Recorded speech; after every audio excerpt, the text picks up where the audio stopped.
Hey, this is Jake Mace, the vegan athlete, back here with my friend Shamus and hey, I have a question. How come these bananas are upside down on this tree right here?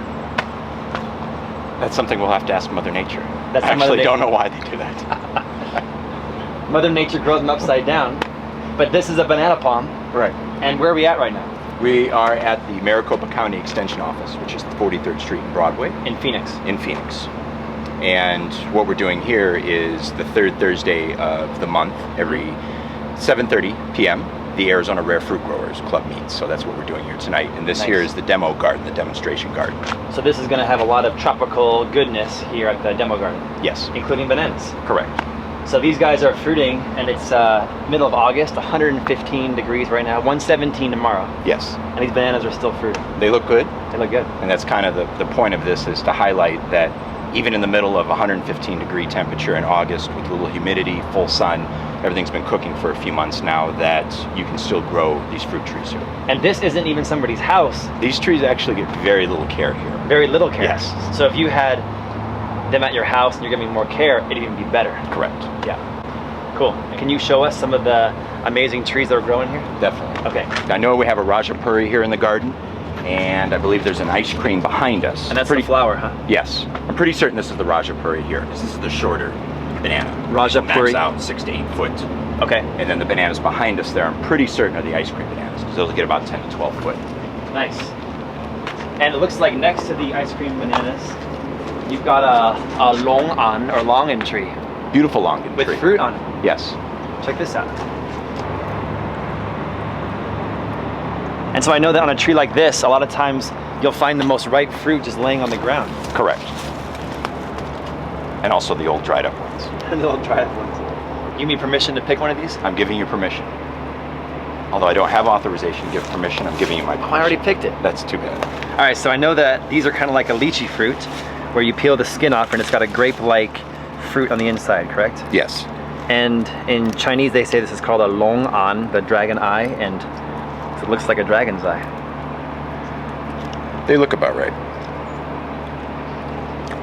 Does it look like an eyeball? And you don't eat the pit? Correct, just work the flesh off the seed. They're so good. And so these are the leaves. Correct. And I have a couple of these as well. You have two. And two of them, and these guys grow up pretty well here in Phoenix. Mm-hmm. Yeah, they'll do fine here. You can see here, everything is on the east side of the building. Right. So many of these trees had afternoon shade when they were young to get started, but now that they're mature, they can deal with anything. Which, so you're saying that this building is here, so the sun rises here, and then once it goes in the afternoon, the building gives shade to these trees. Correct. There's shade after probably about 2-ish. Okay. In that neighborhood. And that's good. Yes. Yeah. Very good. Cool. And the building also helps with cold in the winter. These trees get no protection in the winter time. The building creates like 5 or so degrees of helps cut down on the wind. On the wind? Yeah. That's the most important thing. Okay. Here. So planting it against the eastern wall of your house is a good thing? Yes. Cool. Well, let's walk the row. It looks like we got a small pomegranate, but it's loaded with fruit. They're about right. They're about right. Another few weeks here. So it's like a mango of some sort. I believe that is one of the new supposedly cold hardy mangoes out of California that we're experimenting with. And then it looks like you have some dragon fruit with, is this Jambu de Cava? Jambu de Cava, and behind it, the dragon fruit, Pitahaya. Next to it is Barbados cherry. Nice. The acerola. Yep. With some flowers. It looks really healthy. The leaves look really nice. Yeah, he's doing well. And then next to that is the Malay apple, otherwise known as rose apple, water apple. He's doing really, really nice. And that's this one? Yes. A Malay apple. Apple. That tree was planted a little over a year ago. Wow. It was about half that size. Nice. So it's doing really, really well. Looks like you got another longan mixed in here. Another longan next to it. And what's this one?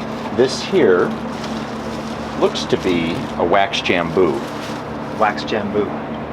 Yeah, it looks like a wax jambu next to it. Is a wax jambu edible in some way? It is. Very good fruit. A little bit more on the difficult side to grow, so you're not going to see many of those around here. Okay. But it's related to the Malay apple. It's a relative. He's doing actually really, really nice. He's got lots of flowers. Yeah, bushy. That's good. And these bananas look pretty healthy here. Bananas are pretty thick. That's a Cavendish variety there. Cavendish. which is very similar to the grocery store fruit. Nice. Now, because nobody lives here, you'll find a lot of these trees do not get regular feedings in regards to food. You can see there's not a lot of mulch on the ground. There's not a lot of wood chips, so the trees kind of get by. I know that in your yard and my yard, you can't really see the clay. It's all mulch. Correct. So the fact that we can see the clay here means they could do some more mulch here if they wanted to. Trees could use a little bit of help, and we're working on that.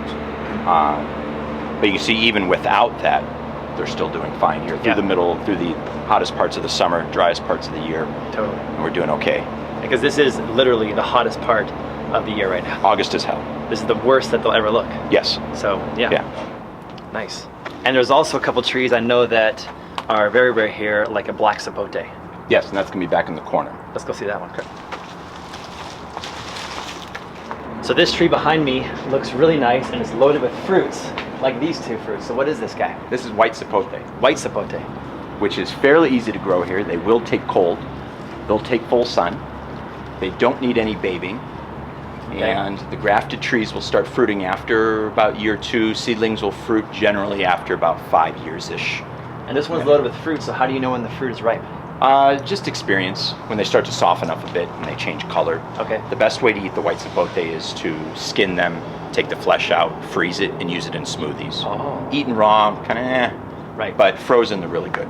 It also looks like a tree that you like is the plumeria, Yes. which I see tons of in Hawaii. It's the lei flower. Correct. For the lei. Yes. And this one's, what kind of plumeria is this one? This one is a pink white rainbow. Okay, and it's got dragon fruit growing up there. Yeah, the dragon fruit is using it as the trunk as a trellis. The tree is a good-sized plumeria. That would be considered a big plumeria for the Phoenix area. For the Phoenix area. It's done fine through the winters because it's right up against the wall. If this were 10 foot this way, it wouldn't be half that size. Oh, really? Yeah, so the building has made a big difference. Huge difference. With the size of the tree. Right, because they want a more humid, hot climate like Hawaii that doesn't get a freeze and doesn't get too hot, but also is not very dry. Correct. Okay. Yeah. Cool. So this is another mango right here. There's another mango here. There's a couple fruit down at the bottom that have not been stolen yet. What kind of mango is this? We believe it's a manila. It is a Okay. seedling, so we're not 100% certain as It's to a the seedling. variety.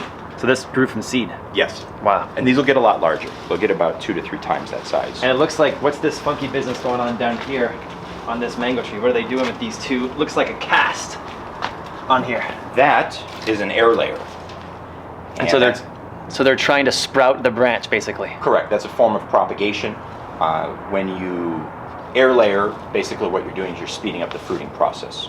So as opposed to waiting 5 to 10 years for that particular variety to start fruiting, if you purchase an air layer tree, it can start fruiting from year 1 or 2. So once that branch grows roots, they'll cut it and plant that branch. Correct. As a whole new tree and then fruit. Yeah, and then generally what we do with those is we'll let them sit for a year to root out in the pot and establish themselves. And once we know that it's taken, then those will go out for sale that way. Nice. And in this gully here, next to this mango, This is one of my favorites. That is, this one here. yes, What tree is this one? that is a black sapote, otherwise known as the Mexican persimmon, otherwise known as the chocolate pudding tree. Mexican persimmon chocolate pudding tree. Does it taste like chocolate pudding? It does when ripe. Okay. The fruit, when it's ripe, will turn black and mush, and it looks like pudding. It looks as though the fruit is rotten, Nice. but actually that's when it's ripe.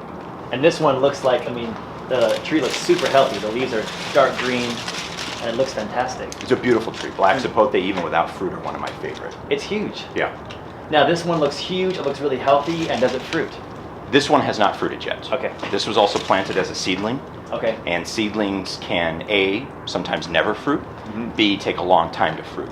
C, you don't know exactly the quality of fruit that you're going to get off it. So while a seedling will grow into a beautiful tree, if you're after fruit, you're a little bit better purchasing a grafted or an air layer tree. Go find a black sapote that already does fruit. Yes. And graft it Definitely. to get the same fruit. Yes. But it looks fantastic. Beautiful tree. And if this tree starts fruiting, I want to graft off this tree. Yes. Exactly. This looks fantastic. And again, protected by the structure, by Correct. the building. Yeah, you can see there's 3 walls here on the tree, and that has kept out the wind in the wintertime. So it has a really nice microclimate here. It's allowed it to thrive. Nice. Mexican persimmon. Mexican persimmon, chocolate pudding, black sapote. black sapote. I want one of those. It's got more names than the U.S. Census. And then actually, there's one other tree behind here that's doing really, really well. Is a starfruit. Yeah, that was planted a little over a year ago, and it was maybe a third that size. Really? It's right behind the macadamia nut there. It could use a little bit more sun, so it's getting a little leggy. Yeah, this back here is the starfruit. Correct. I recognize the leaves because they're always small and like cute looking, like Right. cute tree. Mm-hmm. And these leaves look really healthy because they're well shaded from the scorching sun. Yes. Yeah, the tree is doing very, very well, and the microclimate back here is allowing it to grow a little more slowly. When this does start to fruit, it's going to do very, very well here. It's going to deal with full sun. It's going to deal with a bit more cold because the roots have been given a chance to establish before it has to deal with any of our harsh environments. And now the tree will grow into the sun. Correct. And then once it gets that, it'll start to fruit. Yes. And I know that I've got 4 starfruit trees from you. And that's probably, I mean, I don't know about everybody else. I like loquats too, but starfruit for me is like drugs. Starfruit are good. Yeah, I love them. This is the absolute best way to plant a tree. Is get it established. Get it established, plant it in a microclimate where it'll be protected while it's young. Be patient with it and give it time to grow into our climate rather than placing it in full sun or full cold. If you have this type of setup available, take advantage of it. So it's kind of like a long-term investment instead of a quick hand of blackjack at the casino. Yes. You're looking for a long-term investment that will make a healthier tree and give you more fruit in the long run. Correct. You will not beat Mother Nature in a sprint. Right. She will win every time. Right. That's a good. Slow and peaceful, and just let the trees do their thing is the best way. Awesome.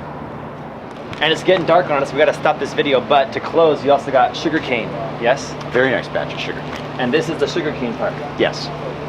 And this also grows in Arizona pretty well. They grow very well here because they like full sun. They like the heat.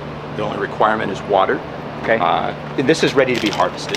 When they get to that size, you can harvest it, or you can also propagate off of that. Right. Cut it into foot-long sections and plant it wherever you want. You can juice it, chew on it, propagate it. Yes. A lot of uses. And it's nice looking. I use these in my yard as a barrier in front of the west-facing block walls because they'll take any amount of heat. Really? So I'll plant those in front of the walls to protect trees planted close by from the radiated heat off the walls. Okay. It's basically a tropical weed. Nice. So good one for Phoenix because you can take the heat. Yes. Inexpensive, fast-growing. Well, as always, thanks for sharing so many good tropicals with us, and I'm always inspired by the tropicals. I wish I lived in Hawaii, but it's cool we live in Phoenix, a place that can grow and get away with some of these tropicals. And we've seen some really big, mature trees that fruit like crazy. It's a good second choice. If we have to live somewhere, Phoenix isn't bad. Awesome.